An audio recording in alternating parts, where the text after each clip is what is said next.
Big boss 18 nomination special. चलो बात करते हैं आज के टास्क की। हाँ, और ये जो लव स्टोरी पक रही है उसकी, मतलब क्या ही बिग बॉस ने बनाया है लव स्टोरी। हमें नहीं देखनी है भाई, इतना फुटेज मत दो अविनाश और ईशा को, है ना। और देनी भी है तो शो से रिलेटेड दो, वो अच्छी लगती है। ये बिना मतलब की लव स्टोरियाँ बेचना बंद करो, हमें नहीं चाहिए उनकी लव स्टोरी। और हमें कोई इंटरेस्ट नहीं है कि ईशा उससे प्यार करती है नहीं करती है। कॉफ़ी कैफ़े बना दिया आपने। सबसे पहले हम बात करते हैं विवियन डिसेना की। क्या विवियन का गेम उनकी वाइफ के आने के बाद अच्छा हुआ है, बेहतर हुआ है, या और भी ज़्यादा ख़राब हो गया है? आपका क्या कहना है? मेरा जो कहना है, मैं मेरा बताती हूँ, आप अपना कमेंट सेक्शन में लिखना। मेरा जो कहना है कि विवियन आई थिंक प्रेशर में आ चुका है। विवियन को ये बात इतने हफ्ते बीतने के बाद, यानी कि 10 हफ्ते बीत गए, 11वां हफ्ते स्टार्ट हो गया, 10 हफ्ते के बाद उसको ये बात पता चली है कि ओ माय गॉड, ये तो मैं कुछ कर ही नहीं रहा हूँ शो में। मुझे तो लग रहा था कि मैं तो छा रहा हूँ, लेकिन यहाँ जो फीडबैक आया है उसके हिसाब से तो मैं कुछ भी नहीं कर रहा हूँ। देखो, विवियन स्टार्टिंग के डेज में अच्छा कर रहा था, जहाँ पे उसकी एक चाहत से अनबन थी, चाहत के साथ प्रॉब्लम थी, जहाँ पे उसको श्रुतिका से भी प्रॉब्लम थी, श्रुतिका को भी विवियन से प्रॉब्लम थी, है ना। वहाँ पे वो बहुत अच्छा जा रहा था। उसने अपना एक ग्रुप चूज़ किया, अविनाश के पास गया, उसको लगा कि अविनाश के साथ गलत हो रहा है, तो अविनाश और बाकी घर वालों का मीडिएटर बना। वहाँ पे बहुत अच्छा लगा उसका गेम, लोगों को पसंद भी आया। एक बड़े भाई की तरह वो अविनाश के साथ खड़ा हुआ। अविनाश को भी लगा कि चलो यार, ये बड़ा नाम है, इसके साथ खेलेंगे तो आगे मज़ा आएगा। अविनाश ने भी खेलना शुरू किया। उसके बाद हुआ क्या, रजत के साथ प्रॉब्लम शुरू हो गई विवियन की।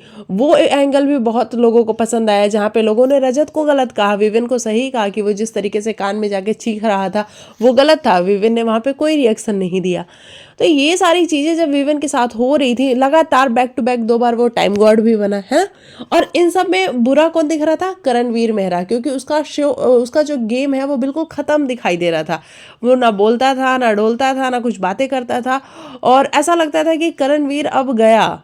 जो खतरों का विनर था वो करणवीर कुछ नहीं कर सकता है।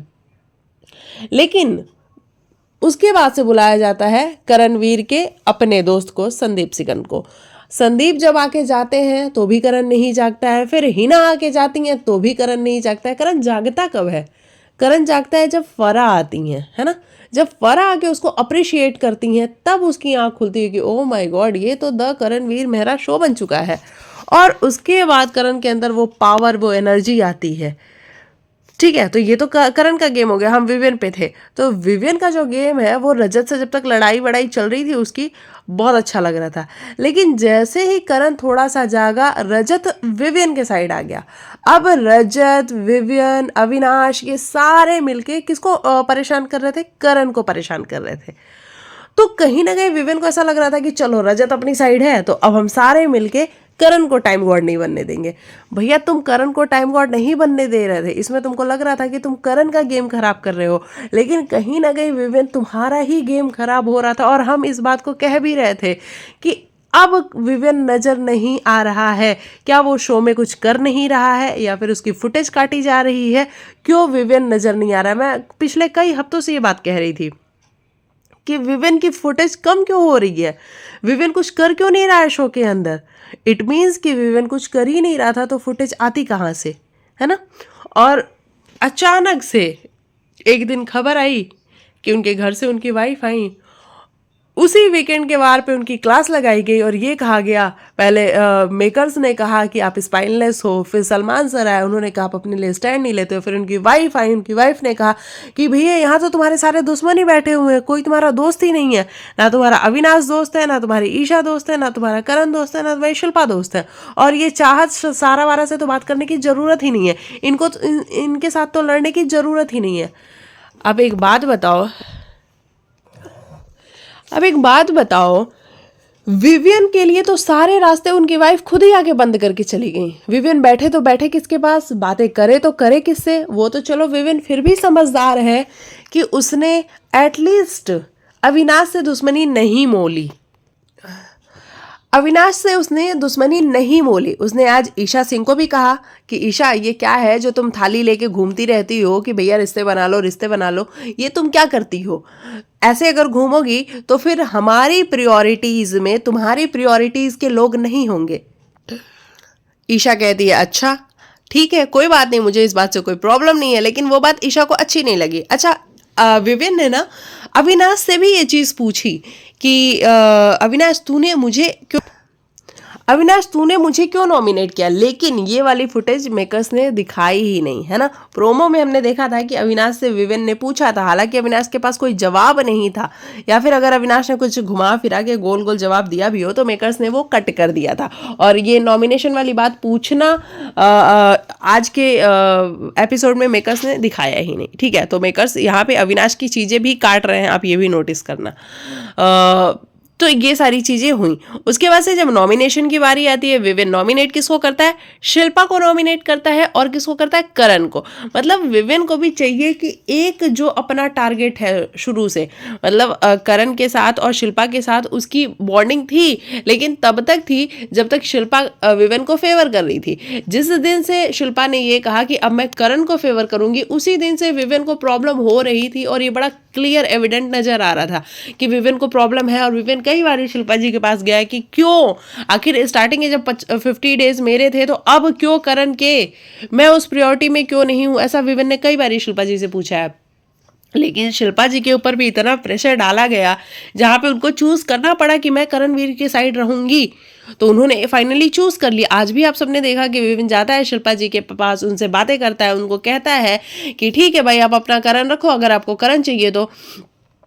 और जब आप देख रही थी कि मैं गलत जा रहा हूँ, मैं नहीं सही कर रहा हूँ, मैं क्या स्पाइनलेस हूँ, तो आपने हाथ क्यों नहीं ऊपर किया? आप हाथ ऊपर करती, मैं आता, मैं आपसे पूछता कि क्यों आपने हाथ ऊपर किया, तब आप मुझे जवाब देती। मुझे समझ नहीं आ रहा विवेन डिसेना, आपको क्यों ऐसा लग रहा है कि लोग आपको जाके बताएंगे कि आप गलत जा रहे हो? कोई नहीं बताएगा। आज सुना ना अविनाश ईशा के पास बैठ के क्या बोल रहा था, उसने कहा कि भाई हम क्यों बताएं तुम्हें तुम गलत जा रहे हो, तुम गलत जा रहे हो तो जाओ, जाते जाओ, क्योंकि हमें तो नजर आ रहा है कि बिग बॉस तुमको लाडला बना के बैठे हुए हैं, बिग बॉस तुमको विनर बनाना चाहते हैं, तो हम तो वेट कर रहे हैं ना कि तुम गलत जाओगे, तभी तो हम ऊपर खिल के आएंगे, निखर के आएंगे, तो हम वही दिखना चाहते हैं हम।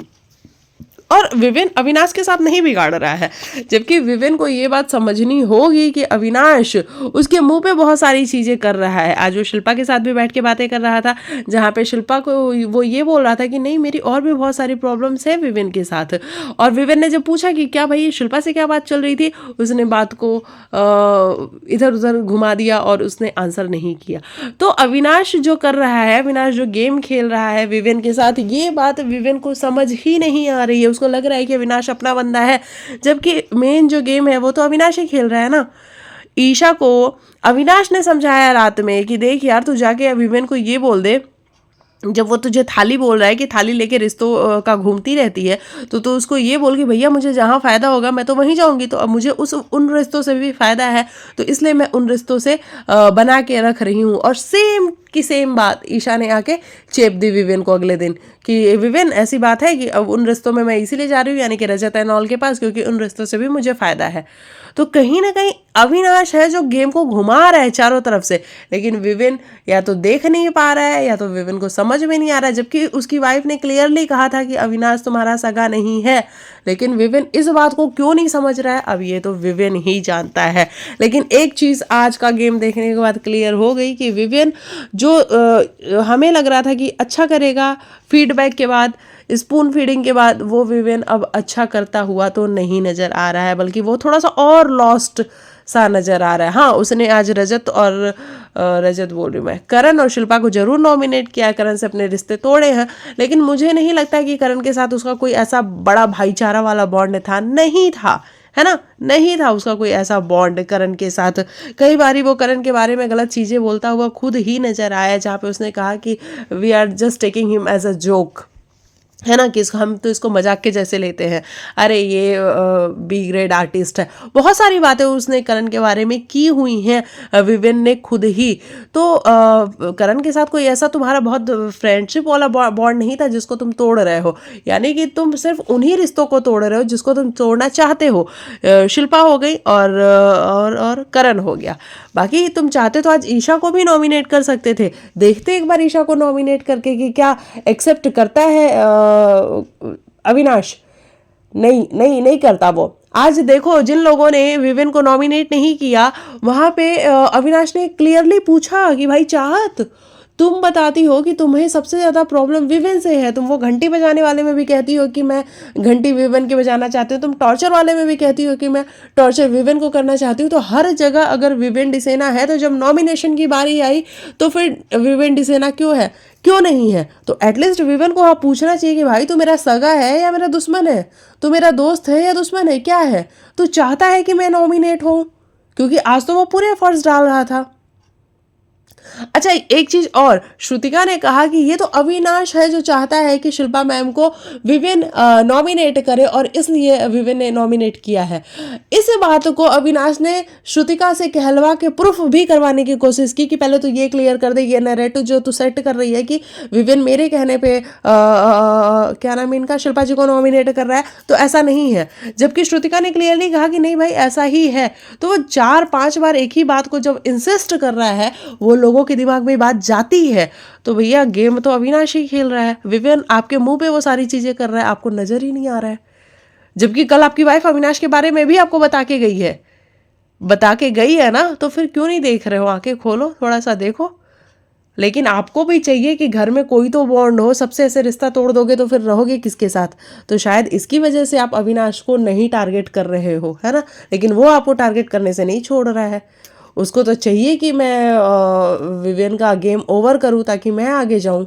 आज आपने कहा कि मैं कॉफ़ी और ट्रॉफी दोनों लेके जाऊंगा, तो आपने देखा कि कैसे सारे के सारे उठ के आ गए, ओए भाई कॉफ़ी तक ही ठीक रख, कॉफ़ी तक तू ठीक है, ट्रॉफी की बात ना कर। अविनाश भी वहाँ पे आया कि भाई तुम कॉफ़ी तक ही ठीक रहो, ट्रॉफी तक मत आओ। रजत भी आया, करण भी आया। तो विवेन आपको समझना पड़ेगा कि जिस अविनाश के साथ आप बैठ के इक्वेशन बनाने की कोशिश कर रहे हो, वो अविनाश आपका सगा नहीं है। लेकिन शायद वो चीज़ आपको क्लियरली नज़र नहीं आ रही है। तो मुझे नहीं लगता है कि विवेन का गेम आगे अप होगा। पता नहीं विवेन क्या ही करेगा तो अप होगा, लेकिन अभी तो विवेन लॉस्ट हो रहा है, और भी ज़्यादा लॉस्ट हो रहा है। और अब तो उसने शिल्पा जी से भी आज जो नॉमिनेशन का रीज़न दिया, उसके बाद शिल्पा जी भी कह रही है कि मैं तो हर्ट हूँ क्योंकि उसने मुझे दोगला बोला है, कि क्या दोगलापन दिखा रहे हो आप, है ना? तो ये सारी चीज़ें, तो ये तो हो गई विवेन डिसेना की बात। अब हम बात कर लेते हैं ये फेक लव स्टोरी की। भाई क्यों दिखा रहे हो हमें ईशा और क्या अविनाश की फेक वाली लव स्टोरी, जहाँ पे क्लियरली उनकी शक्लों पे लिखा हुआ है। मतलब अविनाश की तरफ से तो फिर भी थोड़ा सा लगता है, लेकिन ईशा की स्माइल और ईशा जिस तरीके से रिएक्ट करती है, ओ माय गॉड, मुझे बड़ा फेक लगता है, मुझे बड़ा अजीब सा लगता है ये लव स्टोरी इनकी देख करके। लेकिन अब भाई बिग बॉस बेचना चाहते हैं, और तभी वो बार बार आज कैफे भी बनाने का उनका मेन मोटो यही था कि ताकि वो ईशा और अविनाश की लव स्टोरी बेच सके, है ना? नहीं तो वो दूसरा कोई टास्क बना लेते।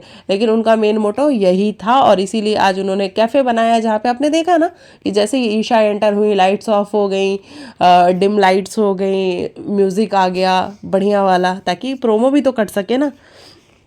तो बिग बॉस को ये सारी चीज़ें चाहिए। दिग्विजय राठी हो भाई, मतलब दिग्विजय का आज कोई क्लिप नहीं था।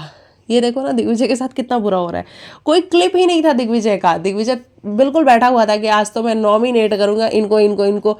बिग बॉस ने अधिकार ही छीन ले। बिग बॉस ने कहा अविनाश बताओ किसको तुम अधिकार नहीं देना चाहते हो लड़कों में से। उसने सीधा दिग्विजय बोला। मतलब दिग्विजय तुम्हारा तो सीन ही खत्म। आज तो दिग्विजय था ही नहीं। हो, चाहत पांडे बिल्कुल गायब। हालांकि चाहत का घर में इन्वॉल्वमेंट होता है, मेकर्स थोड़ी काट देते हैं उसके सीन्स को, तो मुझे समझ में नहीं आता है कि थोड़ा चाहत को भी दिखा दिया करो मेकर्स, क्योंकि चाहत के बहुत सारे फैंस हैं जो चाहते हैं चाहत को देखना।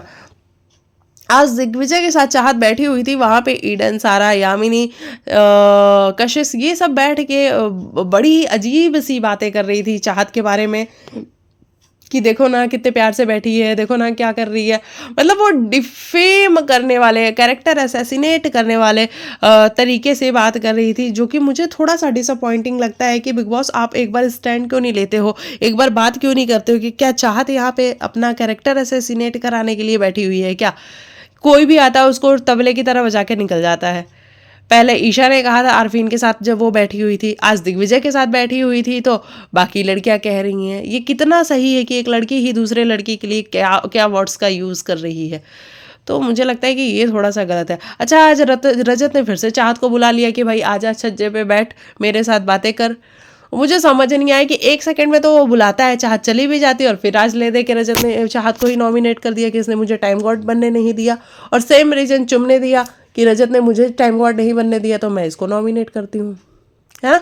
तो ये सारी चीज़ें हमें बहुत क्लियरली देखने को मिली। तो वहीं हमने देखा कि करणवीर मेहरा के पास आज टॉपिक्स थे, ईडन के साथ बात करना, यामिनी के साथ बात करना, यामिनी के बर्तन ईडन धो रही है तो उस पर बात करना। मतलब करणवीर भाई मेनू प्लेट तो बड़ा जबरदस्त वाला करता है ये बंदा, ये सबको अच्छा बोल के कि भाई तू क्या अच्छा कर रहा है, अविनाश तू क्या अच्छा कर रहा है, और अविनाश उसके बहकावे में आ रही हो, भाई करणवीर भाई तो मेरे को अच्छा बोल रहा है, अब तो मैं अच्छा करके दिखाऊंगा, ऐसा वाला। ईडन तू तो कितनी स्ट्रांग है, तुझे किसी ग्रुप की ज़रूरत नहीं है, तुझे किसी एंजल्स की ज़रूरत नहीं है, तो खुद में ही पावरफुल है।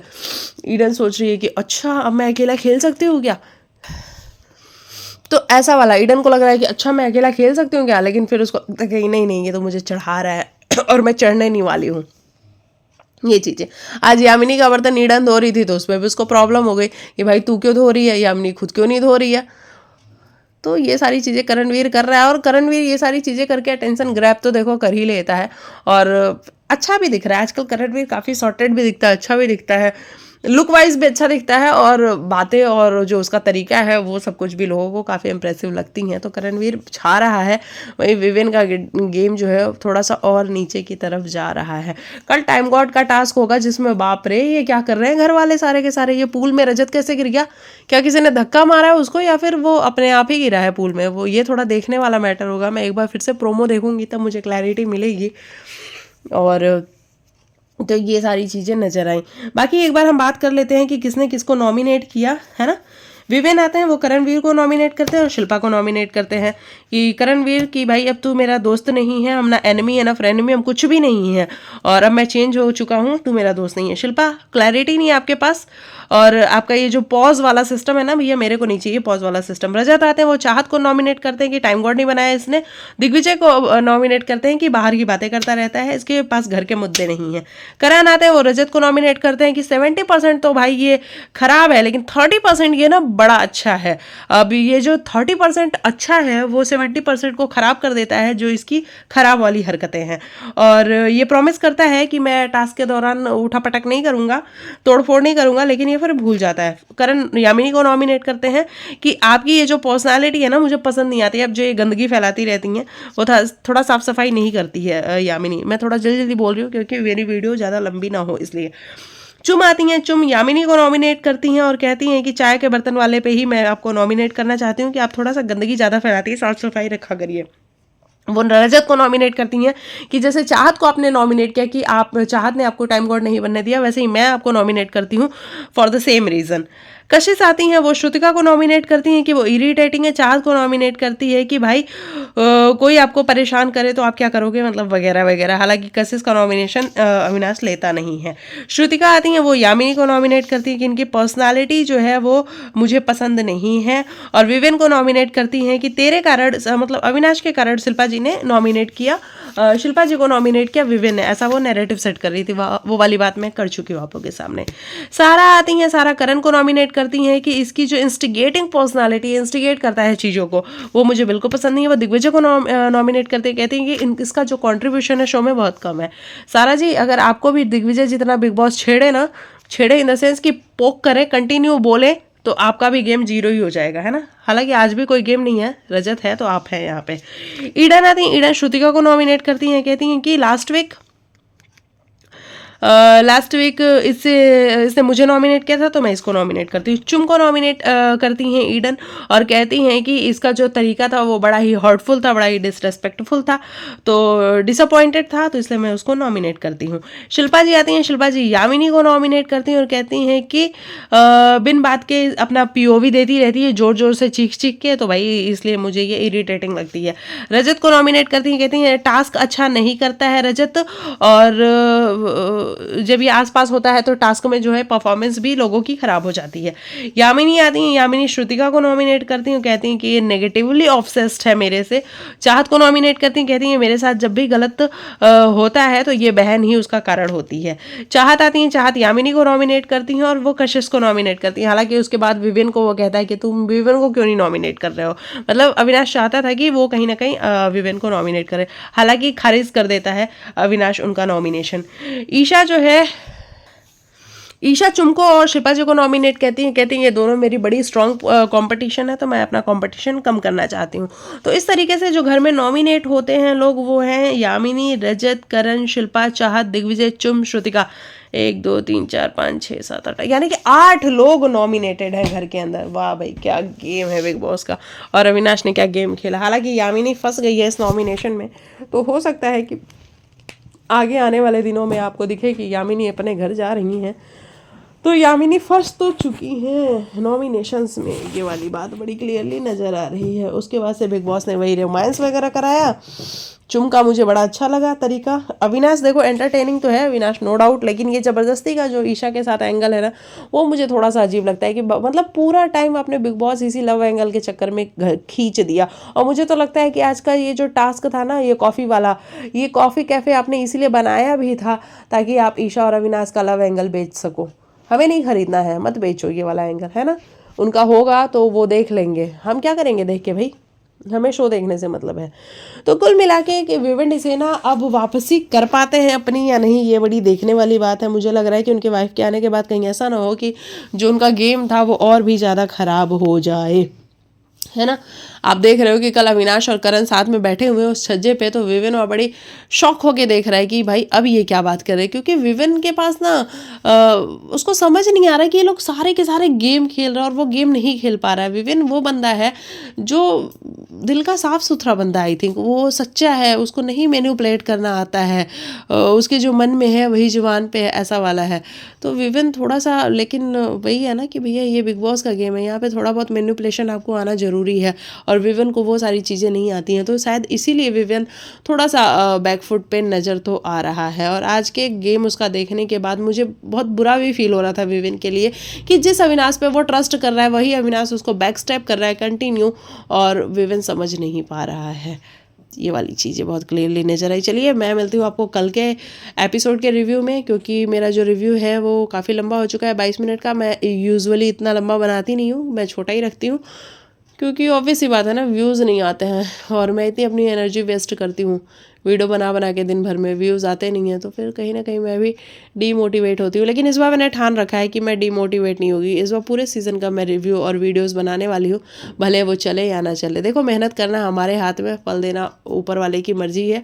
अगर ऊपर वाला चाहेगा तो फल मिल जाएगा, नहीं चाहेगा तो नहीं मिलेगा। क्या जा रहा है हमारा, हमारे पास कैमरा है, हमारे पास वाईफाई है, हमारे पास सारी फैसिलिटीज़ है, तो हम अगर अपना थोड़ा सा टाइम निकाल के कुछ काम कर लेते हैं, मे भी हमारे नसीब में होगा अच्छा होना, तो हो सकता है ना कि अच्छा हो जाए। अगर हम एफर्ट ही नहीं करेंगे तो फिर तो बेकार है ना। तो थोड़ा एफर्ट कर लेते हैं, हो सकता है कि हमारा भी कुछ अच्छा हो जाए। चलो इसी उम्मीद के साथ मिलते हैं आपसे कल के वीडियो में, तब तक के लिए बाय बाय, टेक केयर, अपना ख्याल रखो।